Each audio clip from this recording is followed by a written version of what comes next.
pleasant and safe evening to all of my kababayans. We are here again, gathered persons who have a crucial role in the problem of the country today, which is really the pandemic. This is an update again, weekly, of what we are trying to do. We also continue to respond to the rising challenges in our pandemic, recalibrating our strategies if we must based on science and data. Ganito yan mga kababayan ko.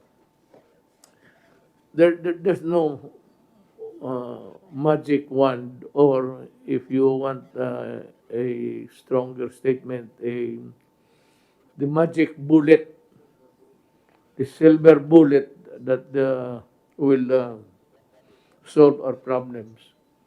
May sinubukan tayo since we are not perfect. So, nandito kami ngayon para mag-usap uli kung ano ang yung hindi maganda. Once that, the ones that we see fit changing, and yung unahin kung sinong dapat iwan. And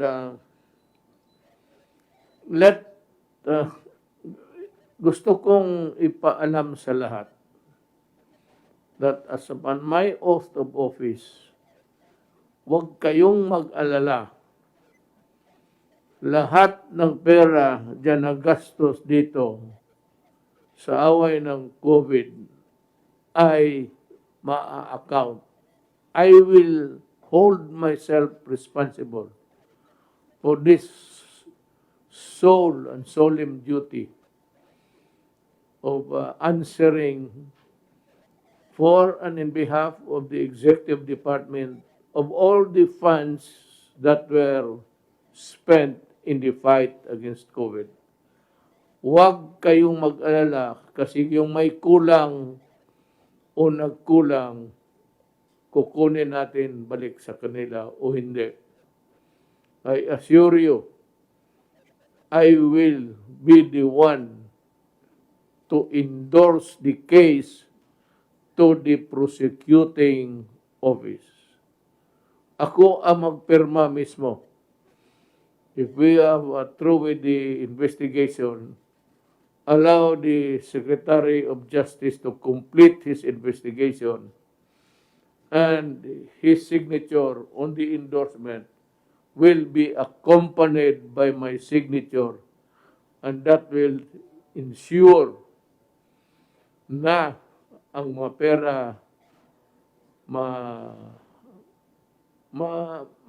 makita ninyo paano ginastos.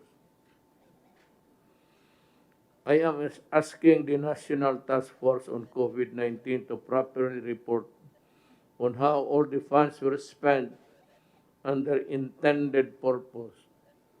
Mga kababayan ko, do not mix up everything. Itong iskandalo, lalo na itong pera para sa kabutihan ng katawan ng tao, dalawa ang lumalabas sa limelight ngayon. Yung PhilHealth ang dapat imbestigahan, ang dapat i-prosecute lahat at dapat ikulong. Kung yan na lang ang trabaho ko sa maiwan ko sa 2 taon, yan na rin ang gagawin ko. One of the things that, few things that I can do in the remaining 2 years of my term, ubusin ko ito yung panahon ko to work on the cases for people who are involved in the PhilHealth.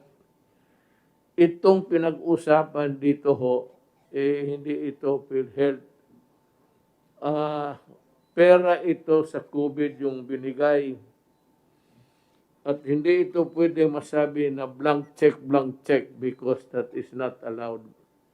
And I'm sure, yung mga tao na iniwanan ko sa pera, lalo na kay Secretary Lorenzana, then si Rowley, and a lot of the guys there, they are military men na nakilala ko noon pa, matagal ng panahon, 10 years ago, o Lorenzana, about 20 years ago.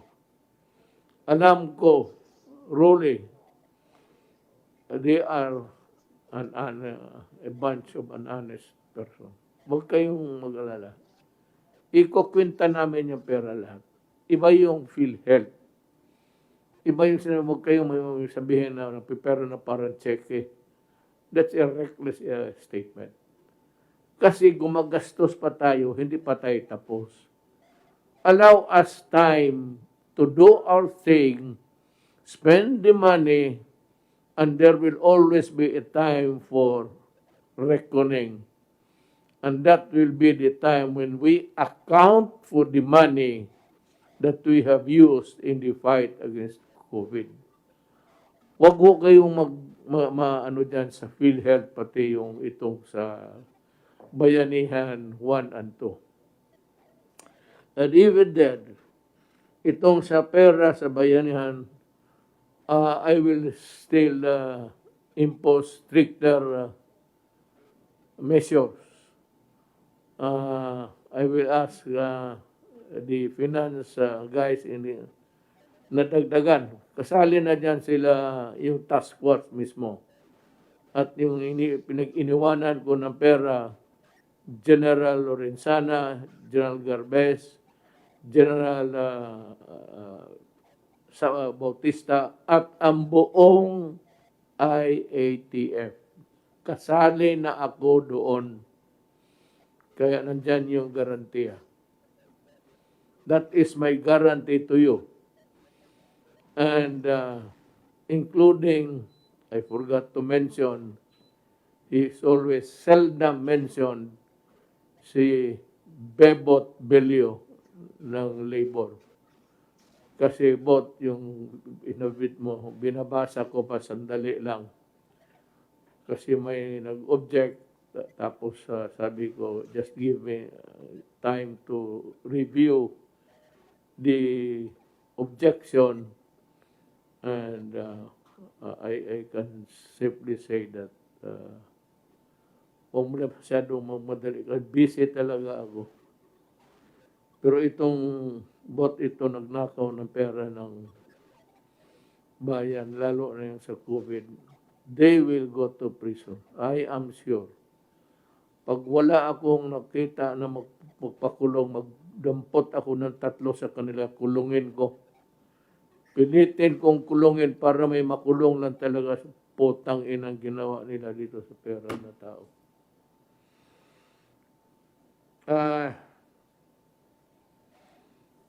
Sa pagka-ngayon, sa lahat, not only the COVID mechanism,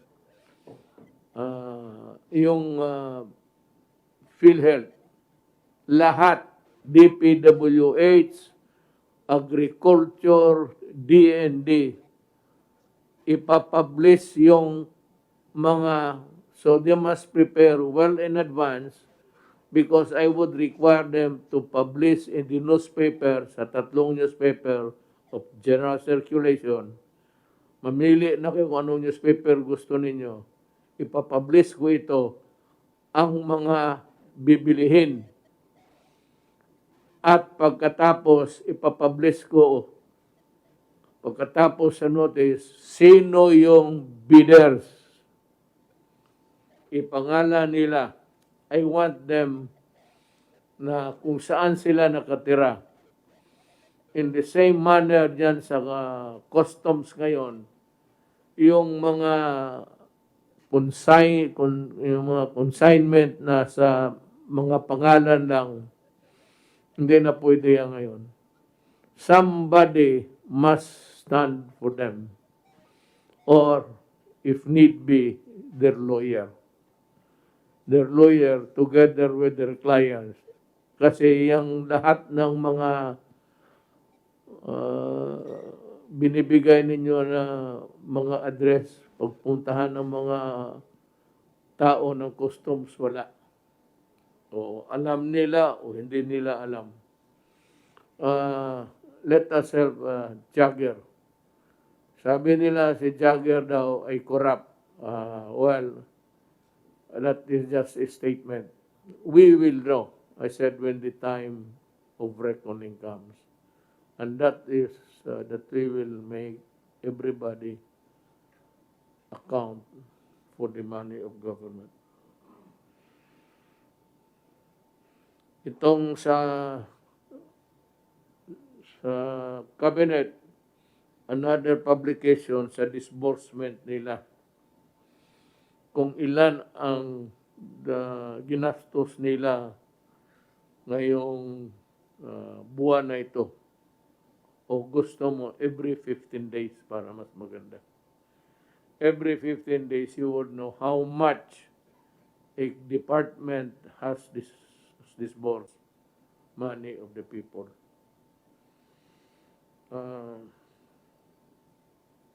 I am particularly yung PAPRO, DPWH, DND, sa awa ng Diyos, okay naman.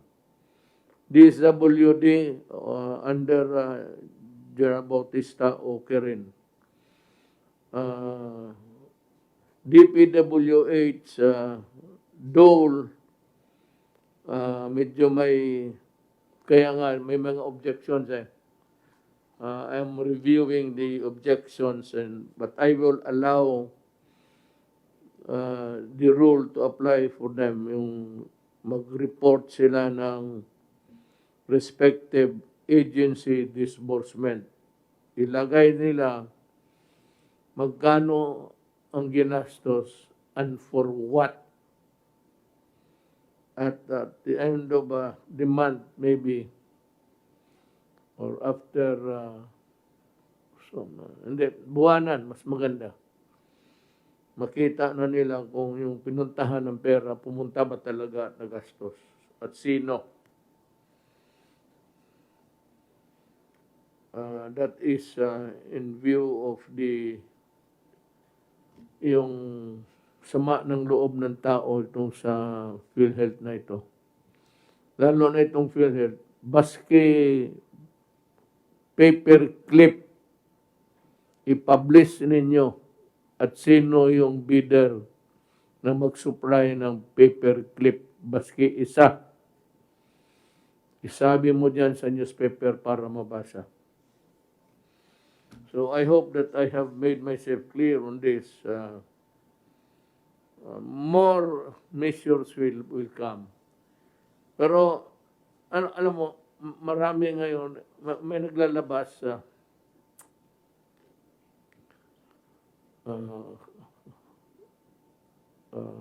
revolutionary government, tapos ako ang sinasabi na wala akong pakialam niyan, wala akong kilala ng mga tao na yan, at hindi ko yan trabaho. At ito naman kay Lenny, that in her ending statement, say that kung hindi ko daw gawin ng gobyerno, gagawin ng tao. Well, sa panahon itong pandemic, medyo desperado ang mga tao. Tapos nagdagan ninyo ng mga ganon, na wala naman kayong base, sana maipakita kayo. Please do not add fuel to the fire. You will just destroy government. Huwag ninyong sirain ang gobyerno kasi masisira ang tao. Pag nasisira ang gobyerno, lulutang tayo lahat. Baski na sabihin ba ninyo mamatay ako bukas, it cannot solve the problem of the country. May mga siguro, I think that, ano pa ba,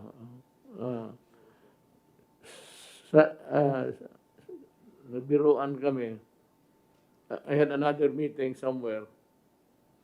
Kanina sabi ko na ang pinaka may bigat na problema ngayon sa gobyerno, kasi wala pera. Wala lahat. Bangkarota.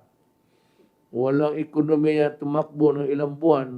Wala namang mga nagtatrabaho ng babayad ng buhay sa kanya. So, I said that he's in a bind. He has the gravest problem dito sa mesa na ito.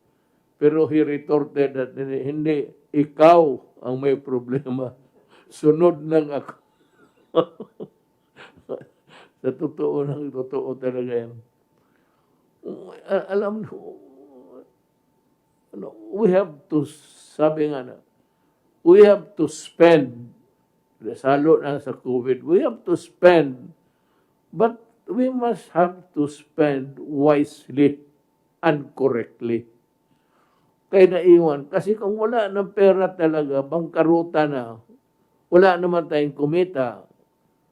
Kung may magpahiram, kung wala magpahiram, maraming mamamatay, hindi tayo makabili ng medisina. Kaya kung may pera, bayanihan, whether it's already part of one or two, I will make sure, as long as I have these guys here with me in the team, yung task force, yung pera ninyo, I have no doubt that they will not allow corruption. They have matagal na kami sa gobyerno, magpa-retire na lang. Bakit pa namin pagsayangan? Kung konting panahon na lang naiwan, so walang ganang kumain. May pera ka naman, hindi ka na makakain. Kaya sabi ng doktor, huwag kang kumain ng taba kasi mamatay ka. Ikaw, Duterte, huwag ka nang uminom kasi yung barit mo nearing stage 1 ka sa cancer. So, hindi na bebot yung paa. Ayaw ko kung puputulin yan o hindi. Pero puro na may sakit. So, what do we get to be? Ang inang yan. Wala na. Ang amin, ang iwan na lang ang trabaho kasi pag harap namin sa Diyos, ang tanungin ko na, ikaw, Rodrigo, ano ginawa mo? Sabi ko, ginawa ko man lahat. Ito man si Dominguez ang walang pera. Sa pera, naubos na niya, inutang na niya lahat. Wala namang pautang. Si Lorenzana, wala yan. Kumbala, pati armas, may ibigay yan. Pero, medisina, kailangan pera, cold cash talaga yan. No, really, walang biro na to. If there's money, I can assure. Congress is free. Congress is free to participate or create oversight of committees of all sorts. Anong committee maisip ninyo sa COVID-1 or 2? Wala namang pati COVID-2 kung mayroon pa. Ilagay ninyo oversight, undersight, side-sight, igawain ninyo.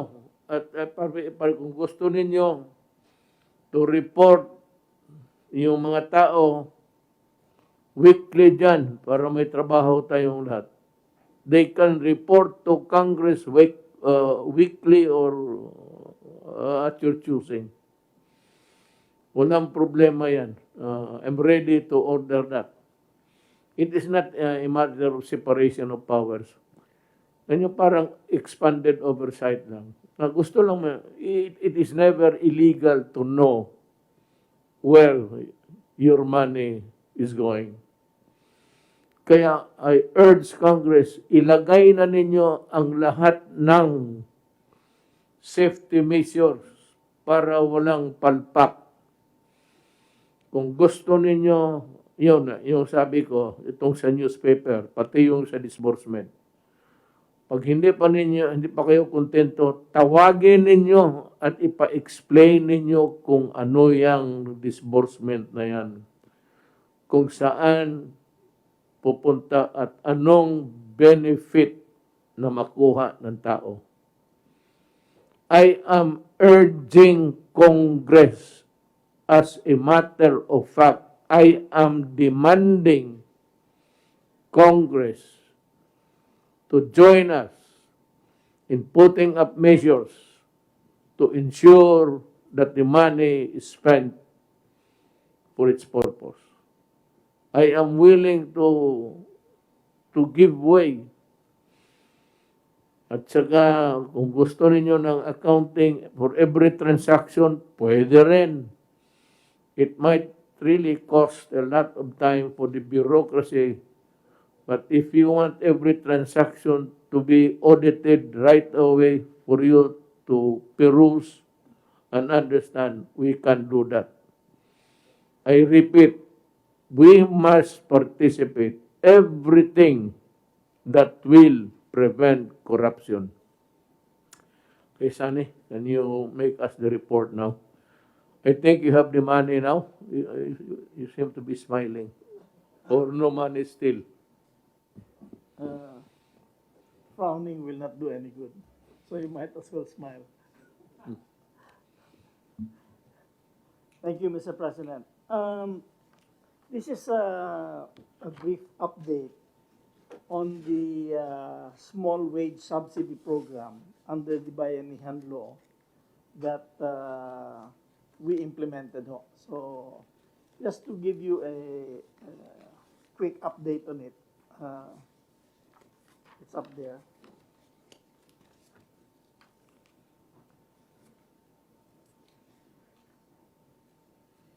We wish to inform the President and my colleagues in the Cabinet on the latest update on the small business wage subsidy program and the factors that have made this program largely efficient and effective. Based on the factors and the adoption of the following principles for future subsidy programs. Number one, we think all subsidy programs in the future should be digitized. In other words, do through digitalization of all transactions. And number two, the direct distribution of aid should be through banks or e-wallet accounts of the intended beneficiaries. And one of the most important factors that made this a relatively successful program is close administration oversight of the critical steps of the program. Saan sorry, but Sure. can you say it in a vernacular again? Okay. Ito po, mahirap po gumawa ng kalokohan dito kung by computer. Talagang walang cash na hinahandle. Nobody can keep the cash. So the intended beneficiaries, yung mga employees ng small companies ay tumanggap ng subsidy. Can I be allowed to? Sure, please. Ang maganda kasi dito sa yung wala ng transaksyon na may tao-tao, puro makina na lang at diretso na ang pinaka-importante dito is yung paghulog sa bangko ng gobyerno, diretso ito sa empleyado. There is no intermediary and there is no intervention of any kind, lalo na tao, diretso sa inyo. Now, ang sabi ni Sani, kung may pagkakamali man, sa inyo na yan sa data or data, if you want to pronounce it that way. Na kayo ang nagkamali o baka nga minsan ang, well, of course, ang nagbibigay ng pera, whatever agency that is, but it will lessen corruption. Ang isa pang bago na dinaanan ni Sani, na binigay na yung lahat ng departamento ngayon, aside from really yung mga transaction nila, is how much yung na-disburse nila. What is the amount of how much money has been disbursed so far? On total ho. On this program ho. On program, on the program. This program, Oo. 41 billion ho, was disbursed. Yung sa, yung sa, kumari sa SSS, gano'n. Yun, galing ho sa true. Ang pera galing sa gobyerno pero ginamit namin yung sistema ng SSS. Okay. So, SSS Claro. itself did not pay. It's the money of the national government. Okay, that's good. So, ang 3 lessons so dito, number 1, is management. You set the timeline and you set the milestone.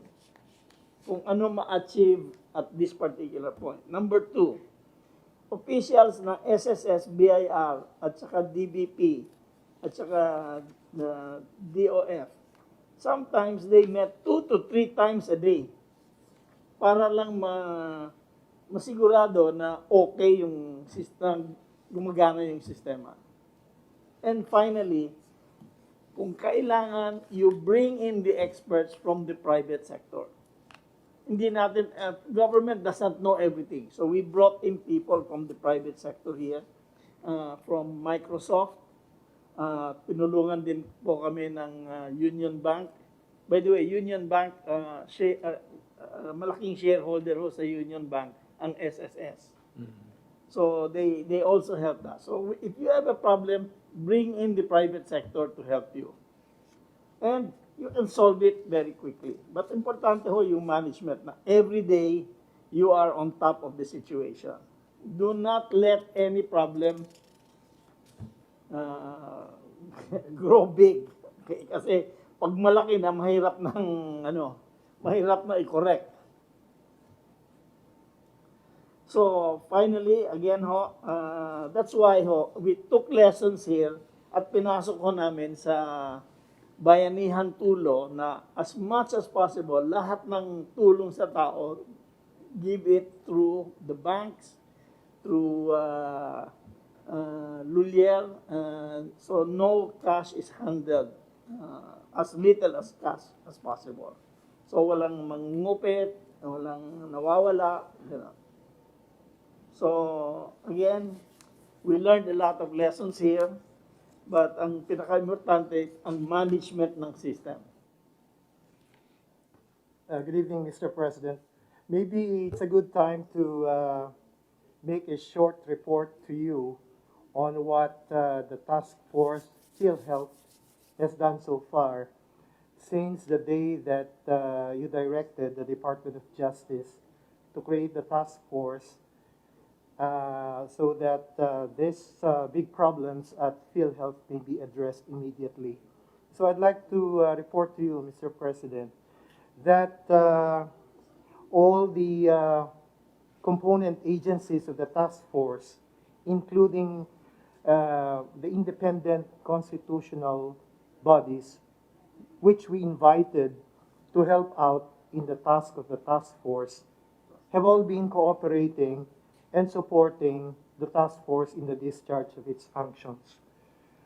They all understand the magnitude of the problem, Mr. President, and they also understand the need to effect immediate solutions to these problems.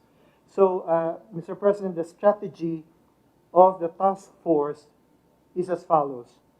Number one, we requested the component agencies of the task force to expedite their ongoing investigations or special audits or resolve cases that are already pending with them involving officials of PhilHealth. As a result of that request, the Office of the Ombudsman has already preventively suspended 13 key officials of PhilHealth for cases that have been filed with the Office of the Ombudsman even before the creation of the task force, Mr. President.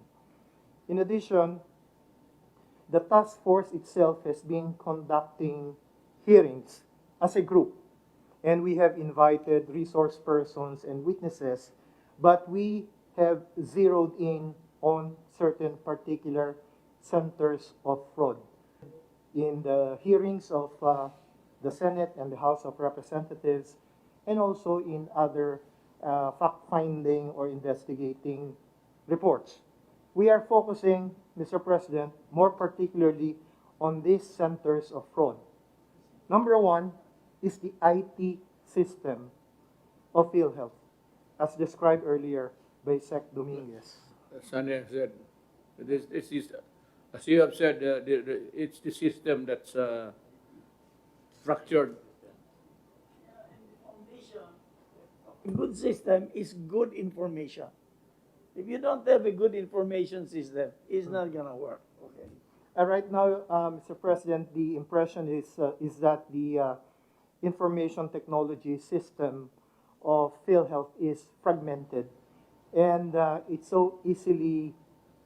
can easily be manipulated because there is no centralized control over the management information system. Number two, Mr. President, in our areas of focus is the legal sector. This seems to be one of the biggest sources of, well, allegedly fraudulent activities. We're still conducting our investigation, Mr. President, but so far in the fact-finding and investigation reports that we have received so far, including those from the Senate and the House of Representatives, it seems that the legal sector is a very ripe source of irregularities. Number three, Mr. President, is what is known as the Interim Reimbursement Mechanism, or IRM.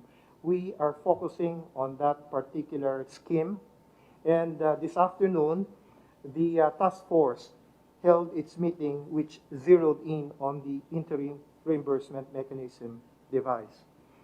And lastly, also, Mr. President, on financial management.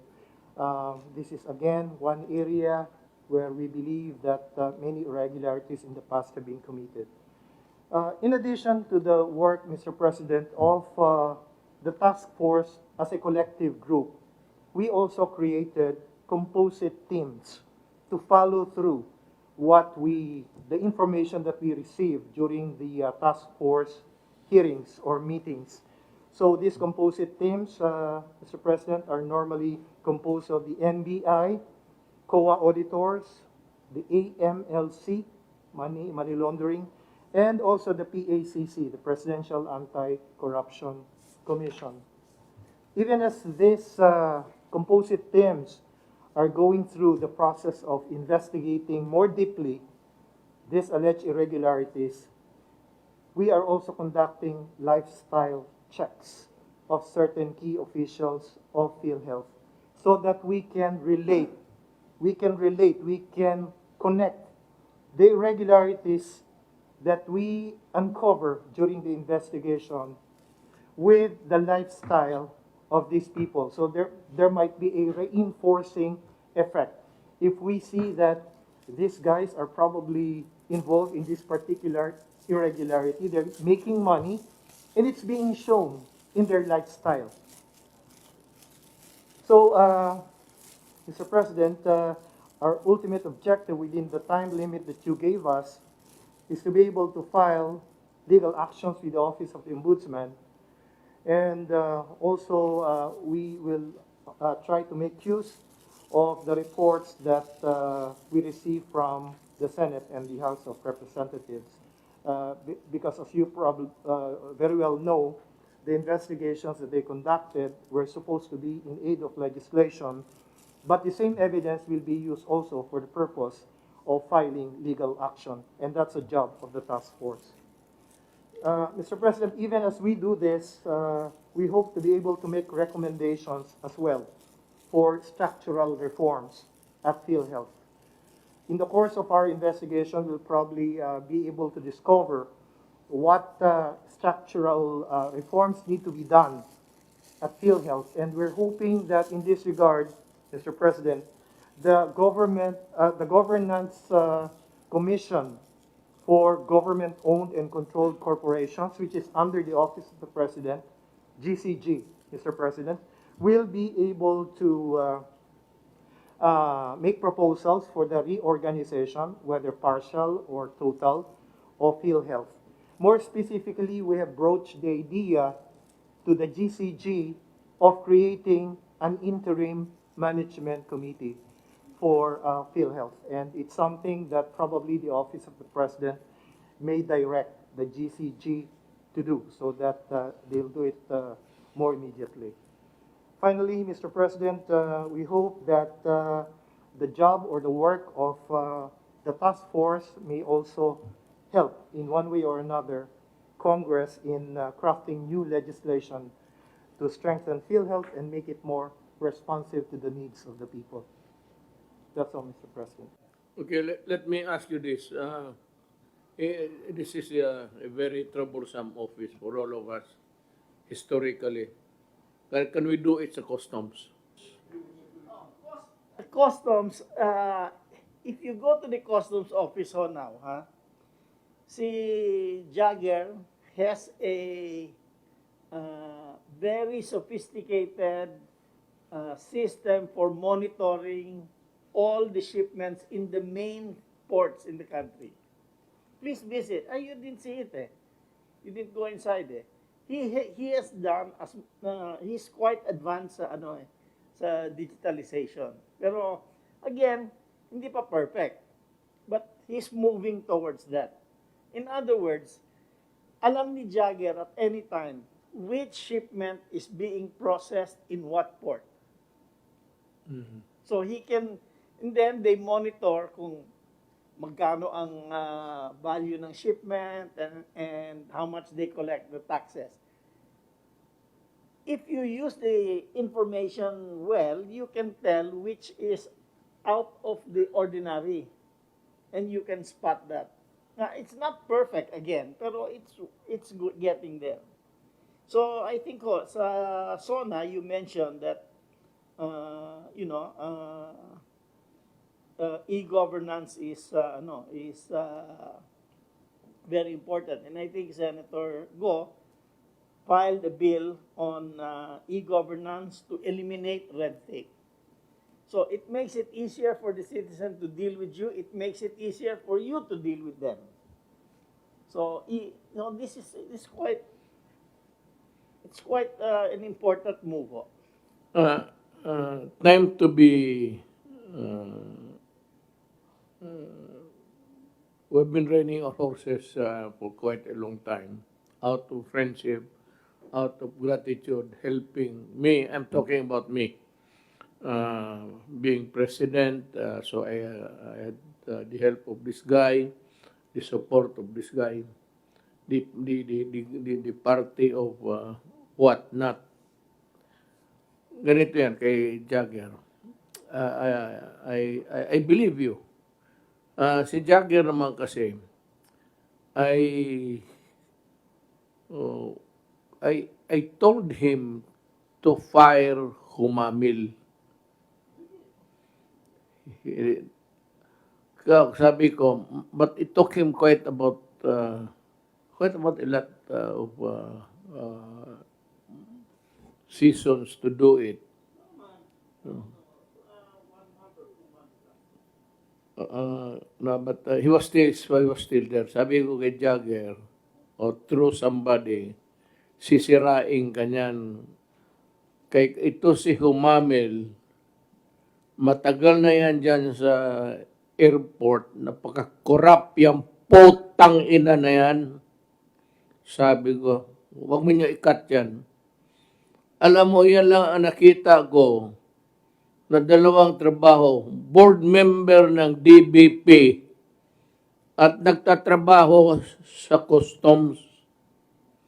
Kaya sabi ko kay Jagger, bitawan mo yan, huwag kang maniwala. Maybe because Jagger was new at the time, and he would need somebody to to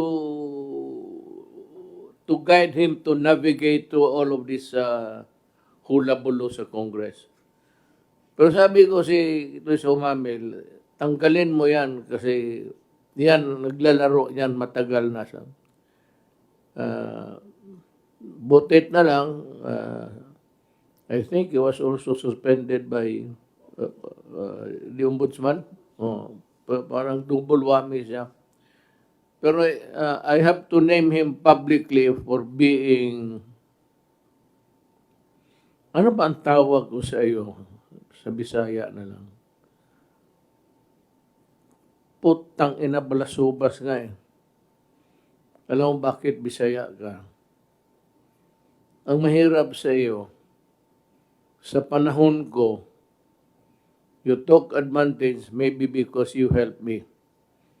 And I want you to repay by just closing my eyes. I cannot understand why he was holding DBP director at the same time he was an employee of the customs. Sabi ko kay Dragger, bitawan mo yan pag hindi sisirain ka. Ay, malapit talaga siya nasira. O I was considering, Jagger was considering of replacing you. Not because of anything. I can vouch na malinis ka. Problem is do not entertain loyalties, especially in government. If you think that idiot is going to destroy you, you destroy him first. Do you have slides Yes, Mr. so President. that we can follow you?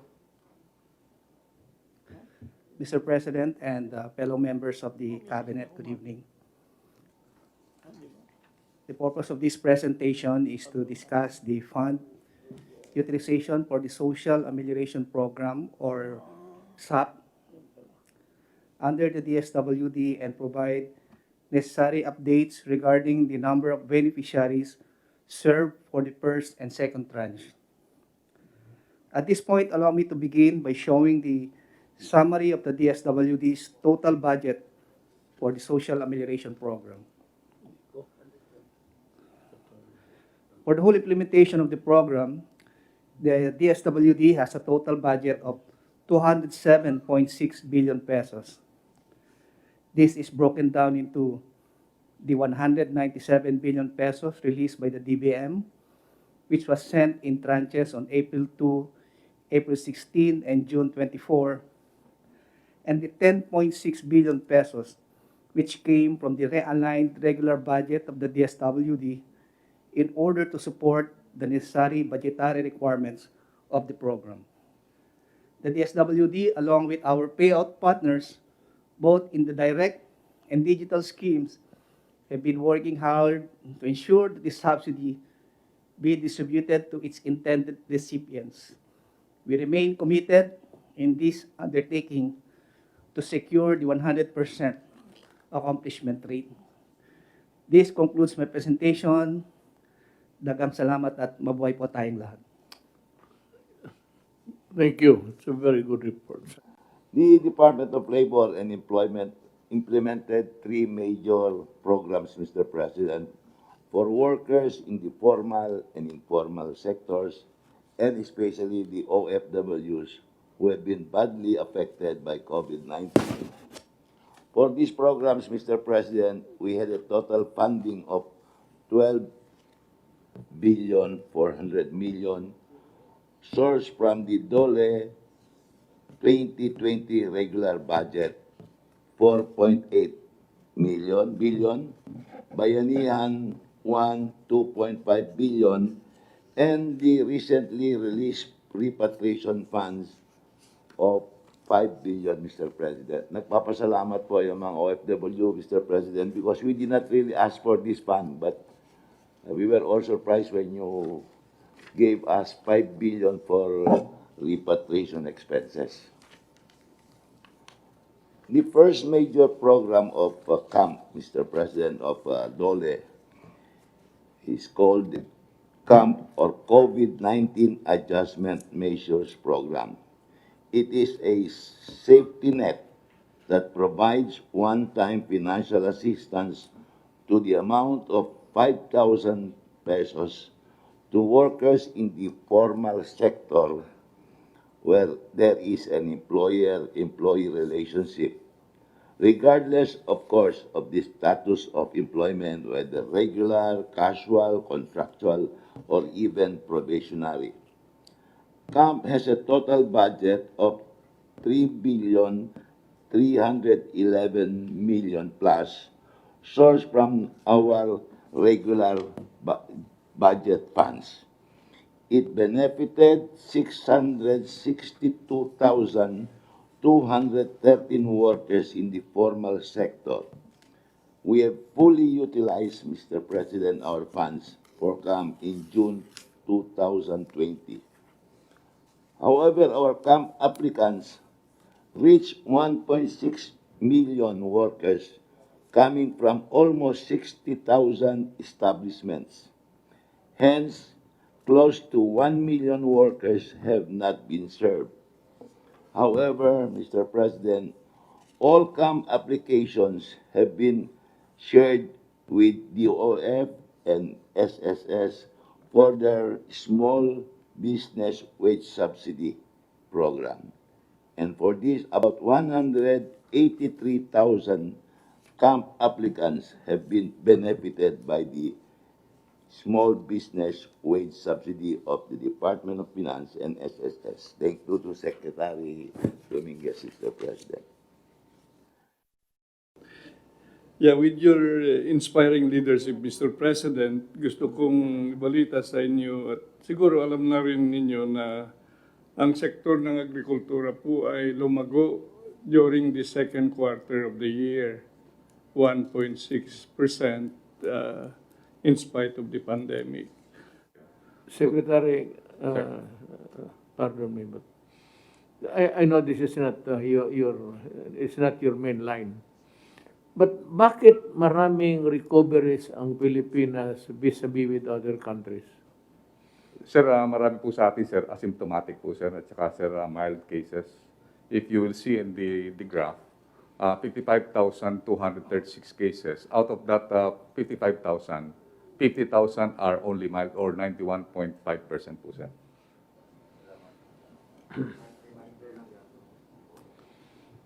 Mga kababayan ko, we close this Talk to the People program of the government by allowing me to say this, that government will account for every money. Sabi ko, dalawa ito, baka malito kayo na scandal. You might think of something else na one for the other. Dalawa ito, itong PhilHealth. Ito yung iniimbestiga ngayon ni Secretary Guevara. Yung ibang investigasyon sa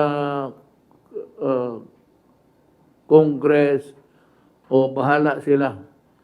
Basta ito, ang maglaro dito in the end, it will be filed before the ombudsman. Tapos, yan ang may skandalo, may nakawan ng pera. Itong COVID bayanihan 1 and 2, malinis ito. Ang humahawak sa itaas nito, si isang ahensya, integrated agencies. Pero ang sa pera, ang how do I say this? The people that I have tasked, yung binigyan ko ng responsibility, pagtingin ito na para mahusay ang takbo at walang nakukurakot na pera. Ang sa taas nito ay si General Lorenzana. Siya yung Pinakamataas dito sa informal ano namin. Then it's Secretary Anyo, General Anyo. Then it's General Galvez, Secretary Galvez. Puro yan sila military. And why? Well, yan ang paniwala ko. People might disagree with me, fine. But I have been with government almost 40 years. I will end, kung buhayin ako ng Panginoon Diyos, 40 years. Bago ako, 40 years ako sa politika. Alam ko ang laro ng gobyerno, pati anang buhay. So ginagawa namin lahat, hintayin na lang natin yung bakuna. Merong medisina galing Japan, pati itong remdesivir, pati avigan. Ito yung panglaban sa kung ano pa, ito yung sa lagnat.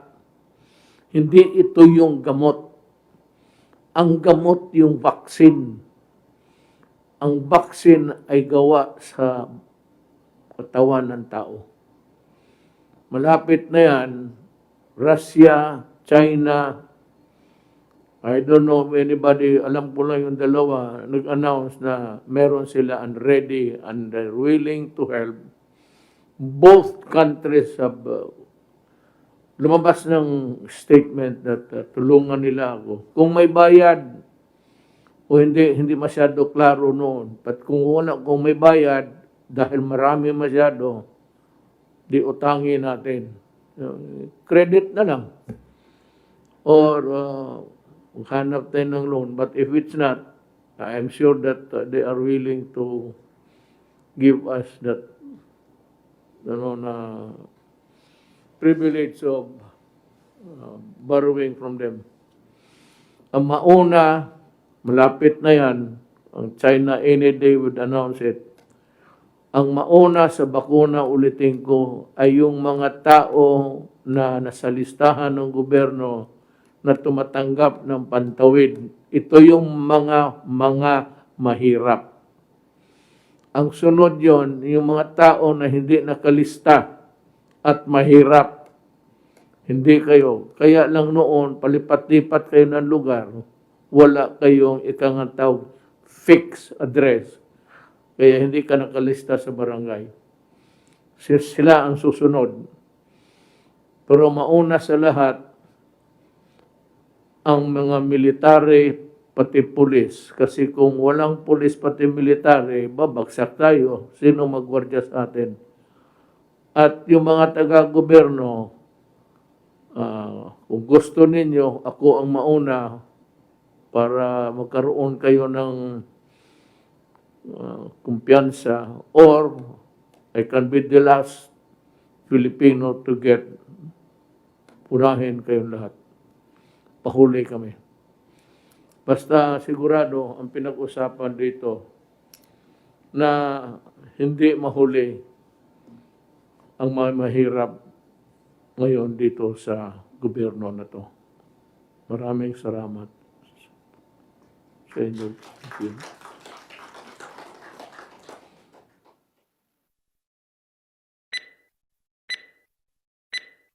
Thanks for watching. The video is part of DZRH Play Now.